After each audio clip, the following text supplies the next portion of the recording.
अस्सलाम वालेकुम, बिस्मिल्लाहिर्रहमानिर्रहीम। Welcome back to my channel पढ़ो लर्न टुगेदर। उम्मीद है कि आप तमाम लोग खैरियत से होंगे। तो आज board of intermediate education Sukkur board का आज फर्स्ट ईयर का पेपर था मैथमेटिक्स का। तो उसके क्या कर लेते हैं स्टूडेंट, न्यू बुक के अकॉर्डिंग पेपर था, तो उसके हम पहले देख लेते हैं हमारे टारगेट पेपर में से कौन कौन से सवाल आता है। और हमने जो आपको एमसीक्यूज़ फिर इसके क्या करेंगे, एमसीक्यूज़ को भी देख लेंगे कौन से एमसीक्यूज़ ठीक है और कौन से एमसीक्यूज़ ठीक नहीं है। तो आपने कमेंट करके ज़रूर बताना है ताकि पता चल सके। अल्हम्दुलिल्लाह जो मैंने आपको अपने टारगेट पेपर में प्रोवाइड किया था वही तमाम सवालात क्लास फर्स्ट ईयर के पेपर में भी बन करके आए हैं। तो अल्हम्दुलिल्लाह अभी हम देख लेते हैं कौन कौन से सवालात हैं जो कराची बोर्ड के बच्चे हैं वो भी देख सकते हैं ताकि उनको एक थोड़ा सा गाइड हो जाए। ठीक है, find the modulus of z if z बराबर ये भी मैंने आपको सवाल दिया था। ठीक है, उसके स्टूडेंट ये हमारे पास x और y की वैल्यू फाइंड आउट करना था, एक ये सवाल हो गया। ये हमारे पास स्ट्रम है और इसकी वैल्यू फाइंड आउट करनी थी, ये भी मैंने आपको बताया था। ज्योमेट्रिक सीरीज 16 एंड 1024 ये भी आपके पास मैंने अपने टारगेट पेपर में प्रोवाइड किया था। Find the term of the n term, आपको एन टर्म निकालना है, सम वाला सवाल ही बताया था। ये वेरीफाई ऑफ पास्कल लॉ मैंने नहीं दिया था आपको। ठीक है, फाइंड द डोमेन और रेंज, ये वाले सवाल भी मैंने आपको बोले थे अपने टारगेट पेपर में। Find cos alpha plus beta sine, ये वाली वैल्यू भी मैंने आपको प्रोवाइड की थी स्टूडेंट। साथ साथ प्रूफ आर की वैल्यू भी मैंने आपको प्रोवाइड किया था अपने टारगेट पेपर में स्टूडेंट। शो कॉस इनवर्स 4/5 ये भी मैंने आपको प्रोवाइड किया था अपने टारगेट पेपर में। और क्वेश्चन नंबर 11 भी टारगेट पेपर में प्रोवाइड किया था।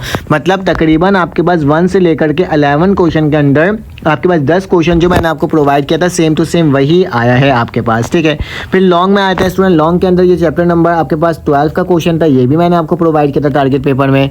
ट्राइंगल के फॉर्मूलाज को फाइंड आउट करना ये भी अपने टारगेट पेपर में प्रोवाइड किया था। क्रैमर्स रूल को आपके लिए प्रोवाइड किया था। ठीक है, ये टारगेट पेपर के अकॉर्डिंग है। ठीक है, 15 वाला भी सवाल प्रोवाइड किया था और ये 16 सवाल भी मैंने आपको प्रोवाइड किया था और साथ साथ 17 भी किया था। ठीक है, तो जो सवालात अपने टारगेट पेपर में प्रोवाइड किया था वही सवाल सक्कर बोर्ड के अंदर स्टूडेंट आया है। ठीक है, चलो आज जो वक्त को ज़ाया किए बगैर हम क्या करते हैं, एमसीक्यूज़ को थोड़ा बहुत देख लेते हैं और सॉल्व कर लेते हैं। ठीक है, इसके अंदर जो एमसीक्यूज़ लगा हुआ है उसके अलावा वाले एमसीक्यूज़ को आप देखना। ठीक है, मैं एक काम कर देता हूँ, मेरे पास ऑलरेडी ये रहा पेज है। ठीक है, इस पेज में आप देखते जाओ, इसमें जो एमसीक्यूज़ लगे हुए हैं तो काफ़ी सारे एमसीक्यूज़ गलत हैं। ठीक है, तो मैं जो रेड से टिक मारूंगा वही क्या होगा, करेक्ट होगा। और उसमें से अगर आपको कोई एमसीक्यूज़ गलत लगता है तो आपने कमेंट करके ज़रूर बताना है ताकि मैं क्या कर सकूँ, आपको बता सकूँ। नेक्स्ट पेपर के जो आपके टारगेट पेपर है वो ऑलरेडी चैनल के अंदर अपलोड है, आप वो भी देख सकते हो।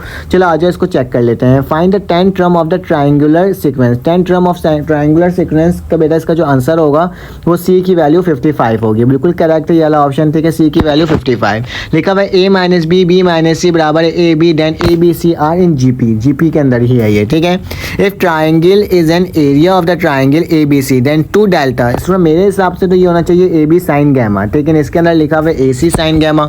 तो आप मुझे बताना इसका क्या आंसर होगा। ठीक है, हमारे यहाँ लिखा हुआ है student r tan x plus r cot x, ये किसके बराबर होता है, ये हमारे पास बराबर होता है π/3 के। ठीक है, ये करेक्ट है।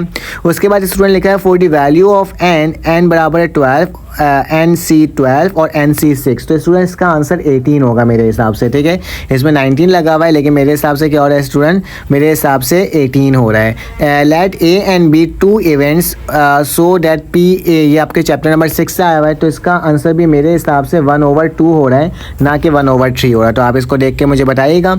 लिखा हुआ है if the integer then the solution of 2x minus 5 is greater less than 3 will be, तो इसकी वैल्यू क्या होगी स्टूडेंट 4 5 6, ये वाला ऑप्शन करेक्ट है।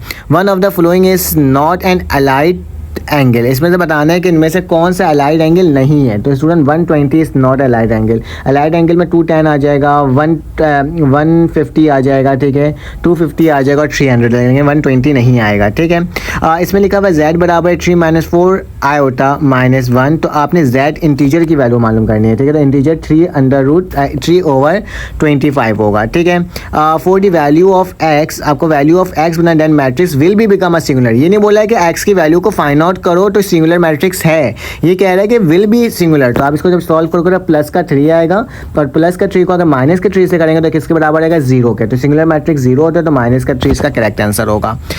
The period of the 7 and 7x is equal to, मेरे हिसाब से π/7 हो रहा है, यहाँ पे 7 पाई आ रहा है, आप मुझे बताइएगा क्या आंसर है। ठीक है, द मैक्सिमम वैल्यू y बराबर है if y is equal to 5 - 7 cos x is, इसमें 15 लिखा हुआ है, मेरे हिसाब से -2 आ रहा है, आप बताइएगा कि आपका आंसर क्या है। ठीक है, find 3 theta is if sine theta 1/2। तो इसका आंसर स्टूडेंट 1 है, ये वाला करेक्ट ऑप्शन है।